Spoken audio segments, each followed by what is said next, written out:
es uno de los temas de los que yo más hablo, ¿no? Para entender primero los patrones de pensamiento, yo los comparo mucho con los cauces secos que nos podemos encontrar en muchos sitios, ¿no? Cauces secos por los cuales cuando llueve discurre el agua.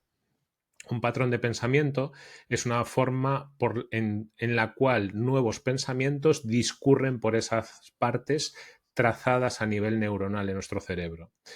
Y debemos de conocerlos porque predicen qué pensamientos vamos a tener en situaciones futuras. Uno de los patrones más marcados, de los cauces más marcados en nuestro cerebro, es la necesidad de aprobación. Las personas tenemos una manera de pensar en donde necesitamos la aprobación de los demás, necesitamos gustar, agradar, quedar bien. Y por eso muchas veces renunciamos a ser nosotros mismos para no desentonar, ¿no? Ya sea en la forma de vestir, de opinar, de hablar, en las opiniones que damos, en cómo nos comportamos. Y esto es así porque desde niños, también de adolescentes, cuando los demás nos aprobaban, todo parecía que iba bien, ¿no? Cuando éramos niños y llegábamos con las calificaciones de clase a nuestra casa, nuestro profesor nos ponía Fernandito se ha portado muy bien, ¿no? Entonces nuestro padre, nuestra madre, nos decía, pues como pone esto, te voy a dejar que te acuestes una hora más tarde, que era lo que Fernandito quería, acostarse más tarde, y te voy a dejar que juegues con tu juguete favorito y te voy a dejar que salgas a jugar con tus amigos este fin de semana al parque, ¿no? Entonces Fernandito era feliz porque alguien externo había aprobado su comportamiento, como era el profesor, ¿no?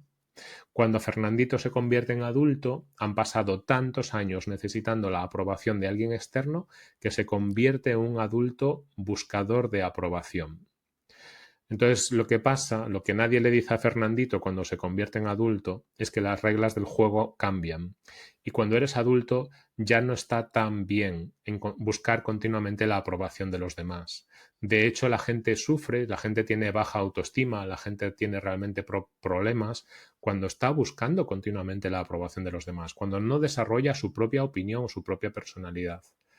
Entonces, una de las cosas que debemos de recordar siempre es que hagamos lo que hagamos en la vida, siempre va a haber más o menos la mitad de la gente que esté de acuerdo con nosotros y más o menos la mitad de la gente que esté en desacuerdo con nosotros. Es muy probable, Carlos, que vayas a recibir críticas por este podcast, tanto por esta entrevista como por el podcast en general. Y si esas críticas, como pueden pasarle a algunas personas, te derrumban, te impiden continuar, te bajan la motivación, al final estarías cambiando de proyectos continuamente. En lugar de verlo como opiniones que tiene la gente, todo el mundo que puede opinar va a opinar. Y hagas lo que hagas, vas a recibir más o menos la mitad de opiniones positivas y otras negativas. Entonces yo lo que le planteo a la gente es genera tu propio criterio, escucha, aprende, pero genera tu propio criterio y no te dejes llevar tanto por las opiniones de los demás, porque si no nunca vas a ser auténtico, nunca vas a tener nunca vas a tener tus propias decisiones, ¿no? Ese quizás sea el patrón de pensamiento más grande, la necesidad de aprobación, y que viene muy bien y de forma muy bonita descrita en el libro Tus zonas erróneas de Wayne Dyer, es uno de mis libros favoritos, y justo hay un capítulo dedicado a este patrón de pensamiento. ¿Qué otra cosa nos limita, Fernando? ¿Qué otra cosa podrías decir que nos limita? Que las cosas más críticas que deberíamos empezar a cambiar. Mm. La segunda de las cosas que nos limita muchísimo es la culpa. Nos enseñan desde pequeñitos a sentirnos culpables por todo, ¿no? Eh, Te pide tu madre que le ayudes a mover unos sofás y tú dices, no, estoy aquí en la cama, no me apetece. Y tu madre te dice, no, pues no te preocupes, que la mamá va a mover los sofás ella sola. Y cuando la mamá se rompa la espalda y tengáis que acompañarla al médico, pues ya vendréis al médico a visitarla, ¿no? Y te viene la imagen de tu mamá rompiéndose la espalda por mover los sofás y dices, no, mamá, ya te ayudo yo, ¿no? La culpa es utilizada desde niño para manipularnos y hasta cierto punto está bien porque es una forma de educar, ¿no? Lo que pasa es que cuando somos adultos hemos aprendido tantas veces a sentirnos culpables que le entregamos la llave de nuestro comportamiento a los demás. Cuando alguien nos hace sentir culpables, es muy capaz de modificar nuestro comportamiento.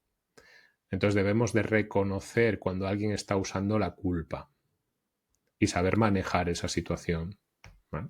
Okay. ¿Y cuál es el aspecto positivo de la culpa? O sea, ¿en qué parte sí vale la pena tenerla presente? La culpa es positiva porque te ayuda a reflexionar. Te ayuda a reflexionar sobre las cosas que podrías haber hecho de otra manera, ¿no?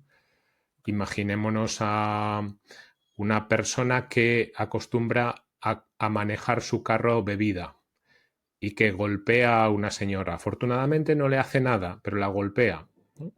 Imaginémonos qué pasaría si no sintiera culpa esa persona. Pues que al día siguiente seguiría manejando habiendo bebido, habiendo tomado.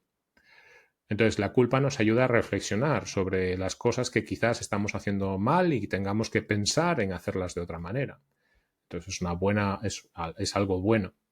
El problema de la culpa es un poco eso lo que decíamos antes, que tiene ese doble filo, esa herramienta que usamos para manipular a los demás tratando de hacerles sentir culpables, ¿no? Okay. Me decía un médico el otro día, me decía Fernando, es que en el hospital en el que trabajo los pacientes utilizan la culpa a diario, y los familiares de los pacientes. Me decían, había un paciente hace unos meses que murió de una enfermedad terriblemente contagiosa y los familiares se empeñaban en que querían darle un abrazo a este paciente, a este señor, un señor de unos 50 años, querían darle un abrazo de despedida. Y el médico decía, de ninguna manera podéis tocar a este paciente, de ninguna manera, tiene una enfermedad terriblemente contagiosa, no podéis tocarle. Y los familiares le decían, pero ¿cómo no voy a poder tocar la mano de mi padre antes de enterrarle? No me vas a dejar ni siquiera aproximarme y darle un abrazo, que va a ser el último abrazo que le dé a mi padre. No me puedes hacer esto, voy a acordarme de ti toda la vida, voy a odiar a los médicos por tu culpa toda la vida. Por tu culpa voy a tener un sufrimiento y una enfermedad mental que voy a arrastrar toda la vida. Claro, lo que hace ese familiar es tratar de usar la culpa para conseguir lo que en ese momento es lo que ese paciente desea, ¿no? Y si nos dejamos llevar por la culpa, a veces estamos cometiendo comportamientos muy imprudentes y dándole la llave de nuestro comportamiento a los demás. Okay.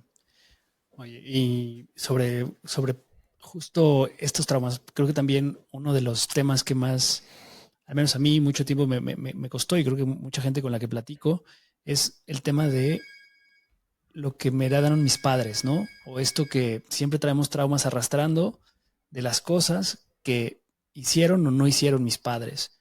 ¿Cómo nos sacamos eso de la cabeza, Fernando? ¿Qué consejos le puedes dar a la gente que nos escucha, que están machacándose constantemente de soy así porque mi mamá o mi papá no hizo esto o era esto? Yo lo que les recomendaría es que se den la oportunidad de platicarlo con un terapeuta, de que no se lo queden como pensamientos y emociones, porque es terrible y eso te puede destruir por dentro. Y puede además hacer que ese malestar lo hereden tus hijos y luego tus nietos si no lo resuelves. Entonces, hablar de ello, fíjate, solo con escucharlo de tus propias palabras es ya muy terapéutico. Solo con que te des cuenta de lo que piensas y lo que sientes, porque se lo estás diciendo en ese momento a otra persona. Han sido centenares de veces que he escuchado a algún paciente mío, después de decir lo que pensaba con respecto a sus padres y a la educación que ha recibido, después de decirlo, decir, ostras, esto es lo que pienso realmente, esto es lo que siento realmente. De aquí viene toda mi rabia, ahora me estoy dando cuenta, qué barbaridad. Y a lo mejor son cosas que llevaban arrastrando en su vida desde que eran niños y cuando lo ponen en palabras delante de una persona que te escucha con atención, como es un psicoterapeuta, se dan cuenta solo, sin recibir ningún consejo, sin recibir ningún reflejo o ninguna reflexión, solo por decirlo, ya puede ser muy, muy terapéutico. Y claro, luego a partir de eso, o aparte de eso, se suman las preguntas que puede utilizar el psicólogo o la psicóloga para que te ayudan a pensar mucho más, a no quedarse ahí con esos sentimientos anclados, sino a tratar de llegar a conclusiones. Claro, buenísimo, qué bárbaro, Fernando. De verdad es un gozo platicar contigo con todos estos temas que nos compartes. quiero ser muy respetuoso también de tu tiempo, te agradezco muchísimo la disposición. Y antes de que nos despidamos, solamente preguntarte si hay algo que quisieras compartirnos, que quizá no te pregunté y que consideres relevante, que la gente que nos escucha se lleve un mensaje tuyo. Pues yo suelo terminar este tipo de conversaciones con una de mis frases favoritas, que yo tardé mucho en darme cuenta de ella, tardé demasiado tiempo. Si a mí me pidieran que dijera qué cambiaría de mi vida si volviera a nacer, yo diría, yo lo haría todo de la misma manera, lo único que cambiaría es que lo haría todo un poco más rápido, porque he perdido demasiado tiempo paralizado por el miedo. Y cuando luego tomé una decisión, me di cuenta que la decisión que estaba tomando era la buena, pero había había estado 3, 4, 5 o 10 años paralizado por el miedo. Entonces, una de las reflexiones que me gustaría que saque la gente, sobre todo la gente joven que nos está escuchando, parte de esa situación que yo empecé a aprender hace mucho tiempo, y es que cuando delante de mí había dos opciones a elegir y una de esas opciones implicaba miedo y luego la tomaba, me daba cuenta con el tiempo que esa que inicialmente tenía miedo era la decisión correcta. Un tiempo después tenía en mi vida que tomar unas nuevas decisiones. Y entre las dos alternativas que tenía, una vez más, una de las dos alternativas generaba miedo. Tardaba un tiempo en tomar la decisión, pero la tomaba y optaba por aquella opción que me generaba miedo. Un tiempo después, me daba cuenta de que había acertado al haber hecho esa cosa que me daba miedo. Pasaba el tiempo y la vida me llevaba a tener que tomar otras decisiones, y en ese camino había de nuevo dos opciones. En una de ellas había miedo, y tomaba la decisión que me daba miedo. Y al cabo de un tiempo, mirando hacia atrás, me daba cuenta de que había acertado de nuevo. Eso pasó tantas veces a lo largo de mi vida que hoy en día, cuando tengo que tomar una decisión, ya no pienso mucho. Simplemente pienso en cuál de las dos alternativas está el miedo, porque tengo bastante certeza de que esa va a ser la buena y la tomo rápido. Porque, insisto, si tuviera que volver a nacer, haría más o menos lo mismo. Lo único que no perdería el tiempo paralizado por el miedo. Tomaría esas decisiones. Porque conforme vas cumpliendo años, te das más cuenta de que el cuerpo se estropea, por lo tanto, no comes tanto dulce y tantas guarrerías, y de que la vida es finita, por lo tanto, no pierdes tanto el tiempo paralizado por el miedo.